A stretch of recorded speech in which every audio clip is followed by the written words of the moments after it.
देखिए अपन ने last class में जो बात की थी वो गुणनखंडों के बारे में बात की थी। उसमें अधिकांश बच्चों को ये प्रॉब्लम आई होगी, कुछ क्वेश्चन भी किए होंगे बच्चों ने किताब के। तो देखिए मैं आपका प्रॉब्लम का जो सॉल्यूशन बता देता हूँ। यदि आपको कोई भी डाउट है तो आप लोग जो स्कूल में अपना व्हाट्सएप ग्रुप बना हुआ है तो अपने डाउट को व्हाट्सएप ग्रुप पे भेज दीजिएगा, ठीक है। मैं लास्ट में जैसे चैप्टर पूरा होगा तो मैं क्या करूँगा, इस पूरे डाउट के एक वीडियो बना के आपको अपलोड करवा दूँ। अब आप लोग ध्यान दीजिएगा आगे। देखिए अब गुणनखंड में आपको सबको एक दिक्कत आ रही होगी कि सर अपन जो भाग दे रहे थे 2 का देखते कैसे पता लगेगा, 3 का 5 का, तो उनकी भाग की पहचान बताता हूँ संख्याओं की।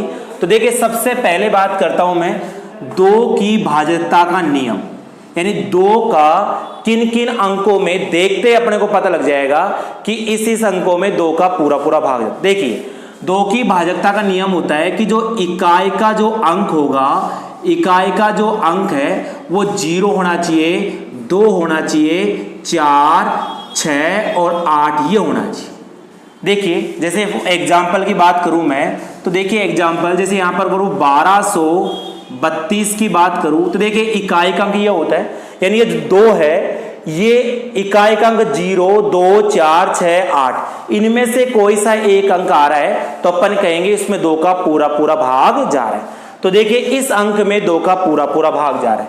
और बात करूं मैं तो इसके अंदर 330 की बात करूं, देखिए इसके अंदर भी ध्यान दीजिएगा आप लोग कि इकाई का अंक 0 है, इकाई का अंक 0 है, तो इसका मतलब हुआ कि इकाई का अंक 0, 2, 4, 6, 8 है, तो इसका मतलब देखो 0 आ रहा है इकाई का अंक। इकाई का अंक क्या होता है, इधर से दाएं हाथ की तरफ से जो फर्स्ट अंक होता है उसको इकाई का अंक बोलते हैं अपन।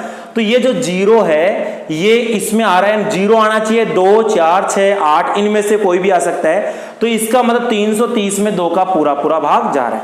और देखते जैसे मैं एग्जाम्पल की बात करूं आगे, यानी कि 525 की बात करूं तो देखो इकाई का अंक कितना है, 5 है, तो 5, 0, 2, 4, 6, 8 में नहीं आ रहा, तो इसका मतलब इसमें 2 का पूरा पूरा भाग नहीं जाएगा। और बात करूं मैं जैसे कि यहां करो 448 की बात करूं तो इकाई का अंक 8 है, बिल्कुल इकाई का अंक 8 है, तो इसका मतलब 448 में भी 2 का पूरा पूरा भाग जा रहा है। ये हो गई 2 के भाजकता का नियम। वापस रिपीट कर रहा हूं, 2 के भाजकता का जो नियम होगा उसमें इकाई का अंक 0, 2, 4, 6, 8 इनमें से कोई सा भी अंक हो सकता है जिसमें इकाई का अंक 0, 2, 4, 6, 8 आ रहा हो, उन संख्याओं में 2 का पूरा पूरा भाग जाएगा। ओके चलिए अब बात करते हैं अपन 3 की भाजकता का नियम। देखिए आप लोग इसको नोट करने के लिए, आप लोग इसको नोट करोगे तो नोट करने के लिए क्या करेंगे, अपन वीडियो को रोक के आराम से नोट कर सकते हो, बार बार वीडियो को देख सकते हो। चलिए अब देखो मैं 3 के नियम बता रहा हूं कि 3 का जो नियम होगा वो क्या होगा, वो ध्यान दीजिएगा आप लोग। देखिए 3 का नियम का मतलब हुआ कि 3 का किन किन अंकों में पूरा पूरा भाग जाएगा। तो देखिए आप लोग ध्यान दीजिएगा, जैसे लिखूं मैं यहां पर 327 की बात करूं तो देखिए इनमें अंकों का योगफल करना है। अंकों का क्या करना है, योगफल करना है। कैसे, 3 + 2 + 7, 3, 2 और 7, 3, 2, 5, 7, 12 हो गया। अब अंकों का योगफल 12 आ गया, तो इस 12 में 3 का भाग देके देखो, बिल्कुल 12 में 3 का पूरा पूरा भाग जा रहा है, इसका मतलब हो गया 327 में भी 3 का पूरा पूरा भाग जाए। ठीक है, और एग्जांपल लेते हैं अपन, जैसे यहां पर 448 की बात करूं मैं तो देखिए आप लोग 448 की बात करें अपन तो इनको जोड़ूंगा मैं, तो देख कैसे करेंगे अपन, 4 + 4 + 8, 8, 4, 12, 4, 16, इनका योगफल 16 आ रहा है। तो देखिए 16 में 3 का पूरा पूरा भाग नहीं जा रहा, इसका मतलब ये जो 448 है इसमें 3 का पूरा पूरा भाग नहीं जाएगा। चलिए और आगे बात करते हैं अपन, एक और एग्जांपल लेते हैं, जैसे यहां लिखूंगा 500, यहां पर ये लिख दिया 5010 लिख दिया मैंने। अब इसमें चेक करते हैं अपन, देखो अंकों को जोड़ते हैं अपन, 5 + 0 + 1 + 0 जोड़ेंगे अपन, 5, 0, 5 और 1, 6 और 0, 6, यानी अंकों का योगफल 6 आ रहा है। तो इसका मतलब हुआ 6 में 3 का पूरा पूरा भाग जा रहा है, तो इसका मतलब हुआ कि इस अंक में भी 3 का पूरा पूरा भाग जाएगा। या आपके 3 का भाजकता का नियम है। 2 में इकाई अंक 0 2 4 6 8 होना चाहिए। 3 में इनका अंकों का योगफल करने के बाद अपने को योगफल में यदि 3 का भाग जा रहा है तो इस संख्या में भी 3 का पूरा पूरा भाग जाएगा। चलिए आगे बात करते हैं अपन 5 के भाजकता के नियम की बात कर रहे हैं। तो देखिए 5 का जो नियम होगा वो आपको बताता हूं मैं। 5 का नियम में इकाई का जो अंक होगा वो 0 हो सकता है या फिर 5 हो सकता है। देखिएगा 5 का जो भाजकता का नियम होगा उसमें इकाई का अंक 0 या 5 होगा। यदि जिन संख्याओं में इकाई का अंक 0 या 5 आ रहा है उन संख्याओं में 5 का पूरा पूरा भाग जाएगा। आप देखते ही नोट कर सकते हैं। देखिए जैसे यहां लिखूं मैं 510 की बात करूं, इकाई का अंक 0 है तो इसका मतलब इसमें 5 का पूरा पूरा भाग जाएगा। जैसे यहां लिखूं 505 लिखूं, इकाई का अंक 5 है तो इसमें भी 5 का पूरा पूरा भाग जाएगा। लेकिन यहां पर लिखूं मैं 532 लिखूं, इकाई का अंक 2 है, इकाई का अंक 0 या 5 होना चाहिए तो इसमें 5 का पूरा पूरा भाग नहीं जाएगा। आपको क्लियर हो गया। और मैं आपको नेक्स्ट जो वीडियो है उसमें आगे की जो नियम बता दूंगा भाजकता के। अभी फिलहाल मैं 2 3 5 का बताऊं। अब देखिए ये भाजकता के नियम के बाद में आज बात कर रहे हैं अपन मैसेपे यानी महत्तम समापवर्ती और लघुत्तम समापवर्ती। उनको बताने से पहले मैं आपको गुणनखंड के बारे में और वापस बता रहा हूं। तो देखिए गुणनखंड के लिए जैसे यहां लिखूं मैं 448 एक संख्या है का गुणनखंड करो, 448 का गुणनखंड करो, ये क्वेश्चन है आपके। तो देखिएगा इसके गुणनखंड कैसे करेंगे। ये गुणनखंड का साइन इस प्रकार है, यहां पर 448, सबसे पहले 2 का भाग लगाऊंगा। देखो 2 का अब अपन ने पहचान तो सीख लिए, तो अब देखिए 2 का भाग लगाएंगे। इकाई का 0 2 4 6 8 है तो उसमें 2 का पूरा पूरा भाग जाता है तो 2 दूनी 4, 2 दूनी 4, 4 दूनी 8। फिर 2 का भाग लगाऊंगा, 2 एकम 2, 2 एकम 2, 2 दूनी 4। फिर मैं 2 का भाग लगाऊंगा तो यहां पर 5 दूनी 10, 6 दूनी 12।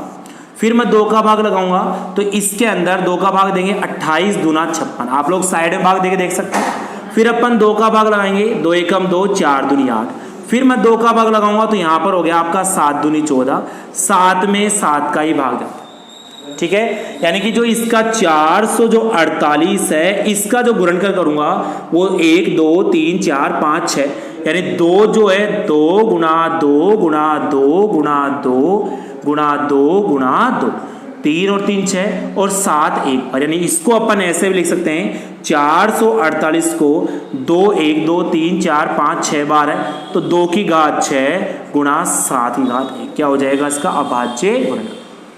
मैं उम्मीद करता हूं आपको ये गुणनखंड क्लियर हो गए।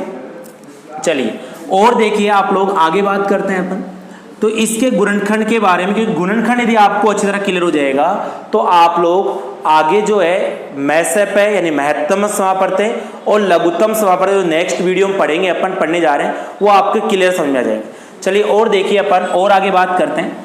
तो आगे बात करिए इससे पहले देखिए आप लोग जिसे यहाँ लिखूँ मैं 505। चलिए आगे थोड़ा सा डिफिकल्ट ले लेते हैं अपन। तो यहाँ पर लिखूँ मैं 1225 की बात करता हूँ, इसकी बात करते हैं। 1225 से गुणनखंड कैसे करेंगे वो भी ध्यान दीजिएगा। देखिए सबसे पहले इसमें 2 का पूरा पूरा भाग नहीं जा रहा। अब आप सोच रहे होंगे सर आपको कैसे पता लगा 2 का पूरा पूरा भाग नहीं जा रहा। देखिए 2 के भाजकता का जो नियम बताया था मैंने वो बताया था कि इकाई का अंक, ये इकाई का अंक है 0 2 4 6 8 होना चाहिए। इसके अलावा कोई आ रहा है तो 2 का पूरा पूरा भाग नहीं जाएगा। तो देखो 0 2 4 6 8 के अलावा 5 आ रहा है यहां पर तो इसका मतलब इसमें 2 का पूरा पूरा भाग नहीं जाएगा। चलिए अब 3 की बात करता हूं। तो 3 के लिए देखो इसमें 3 का भाग देने के लिए 3 के भाजकता का नियम के लिए मैं बता रहा हूं आपको। 3 का भाजकता नियम क्या होता है 5 और 2 7 2 9 और 1 10 है। क्या 10 में इनका योगफल करूं मैं 1 + 2 + 2 + 5 यानी कि जोड़ूंगा 10 है। क्या 10 में 3 का पूरा पूरा भाग जा रहा है कि नहीं जा रहा। इसका मतलब इस अंक में भी 3 का पूरा पूरा भाग नहीं जाएगा। अब बात करता हूं मैं 3 के बाद 5 की बात करता हूं तो बिल्कुल 5 का पूरा पूरा भाग जाएगा। कैसे पता लगा। 5 का जो नियम है इकाई का अंक 0 या 5 होना चाहिए, उस अंक में 5 का पूरा पूरा भाग जाएगा। तो साइड में देख लो 1225 में 5 का भाग दूंगा 5 दूनी 10, यहां पर 2 22 हो गया। फिर 5 4 20, यहां पर 2 25 हो गया। 5 5 25, यानी कि ये जो भाग जाएगा वो हो गया 245 बार, यानी 5 का भाग दिया 245। फिर मैं 5 का भाग दूंगा, 5 चौक 20, 9 5 45। अब देखो 49 में 5 का भाग भी नहीं जाएगा, कैसे? इकाई अंक 0 या 5 होना चाहिए। अब देखो 49 तो पहाड़ों में अपने पता है 7 के पहाड़े में आता है, तो 7 का भाग दूंगा, 7 7 49, 7 में 7 का भाग दूंगा एक बार, यानी कि जो आपका 1225 है उसका अभाज्य गुणनखंड की बात करूं तो 5 गुणा 5 गुणा 7 गुणा 7, यानी कि 1200 जो 25 है इसकी घातों के रूप में लिखूं मैं तो 5 दो बार है, यानी 5 की घात 2, 7 भी 2 बार है, 7 की घात 2 क्या हो जाएगा इसका फाइनल आंसर। उम्मीद करता हूं आपको पूरी तरह से क्लियर होगा। तो देखिए आज मैंने आपको भाजकता का नियम बताया, अभाज्य गुणनखंड बताए। आप लोग अभाज्य गुणनखंड जितनी भी संख्या मिले आपको उन सबका अभाज्य गुणनखंड निकाल के रखिएगा। मैं आपको पीडीएफ फाइल के थ्रू व्हाट्सएप ग्रुप में आपको क्वेश्चन दे दूंगा, उन क्वेश्चनों को सारे क्वेश्चनों को आपको करना है। ओके, जब तक अपना ख्याल रखिएगा। और अपन जो नेक्स्ट वीडियो में आएंगे तो आप लोग गुणनखंड को कंप्लीट जहां पर भी संख्या मिले उनके गुणनखंड करना शुरू कर दीजिएगा। आपको नेक्स्ट वीडियो में आएंगे तो आपको महत्तम समापवर्ती और लघुत्तम समापवर्ती निकालना बताएंगे। ठीक है, ओके, थैंक यू।